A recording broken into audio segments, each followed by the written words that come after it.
윤석열 정부 초대 내각의 윤곽이 드러나면서 여야는 본격적인 청문회 준비에 돌입했습니다. 한덕수 국무총리 후보자에 이어 경제부총리에 내정된 추경호 후보자 역시 론스타 사건 연루 의혹이 쟁점이 될 것으로 보이는데요. 론스타 사건은 무엇인지, 두 후보자와 사건의 접점은 무엇인지 서은수 PD가 취재했습니다. 경제사령탑인 경제부총리 후보자로 그렇게 지명을 받았습니다. 윤석열 정부 첫 경제부총리에 내정된 추경호 후보자. 민주당이 송곳 검증을 예고한 가운데 추 후보자의 청문회 쟁점으로 론스타 사건이 떠오르고 있습니다. 2003년 미국계 사모펀드 론스타는 외환은행을 1조 3,800여 원에 인수합니다.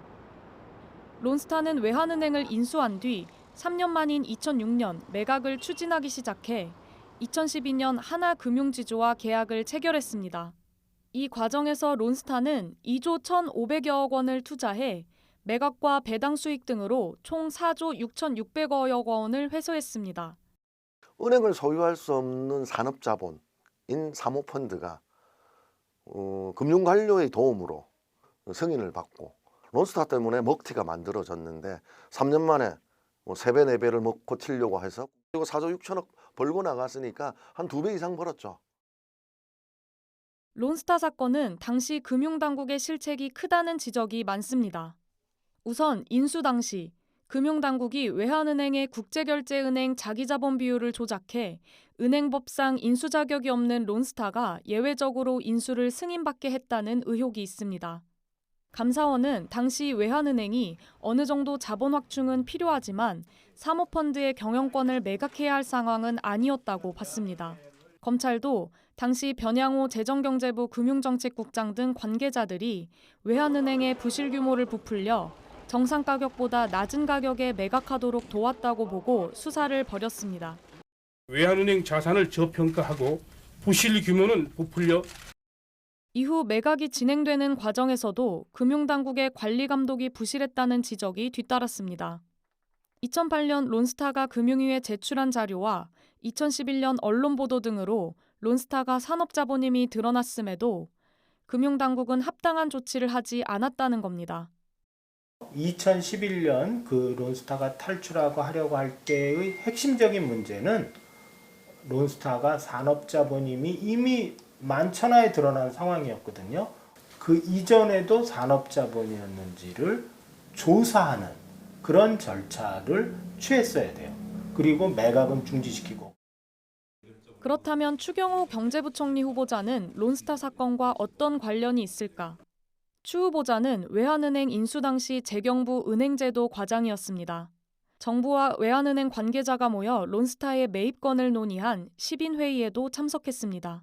2012년 외환은행을 하나금융지주에 매각할 때는 금융위원회 부위원장을 지냈습니다. 2011년 금융위는 론스타가 산업자본에 해당한다고 보기 어렵다고 판단했고 2012년 1월 론스타의 외환은행 매각을 승인했습니다. 늘 그 문제에 관련해서 일부에서 문제 제기를 하시는데 아시다시피 그 문제는 늘 저희들은 법 원칙에 따라서 또 국익을 앞에 놓고 일처리를 해왔다.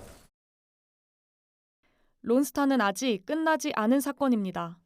론스타가 우리나라 정부의 부당한 개입으로 손해를 입었다며 2012년 정부를 상대로 5조 원대 소송을 제기했기 때문입니다. 지금까지 정부가 쓴 소송 비용은 400여억 원이 넘습니다. ISDS 소송 과정에서는 정부가 론스타가 산업자본이라는 핵심 논거를 스스로 포기했다는 보도가 나오면서 부실 대응 문제도 논란이 됐습니다. 그렇게 감사원도 헐값 매각에 대한 결과를 냈고 검찰도 헐값이라고 규정하고 기소를 했는데 최소한 전책적 책임에 대한 도의적인 책임은 져야 되는 거죠. 모페아의 생명력은 정부와는 끊임없다. 현재 론스타 ISDS 소송은 절차 종료 선언과 판정 선고를 남겨두고 있습니다.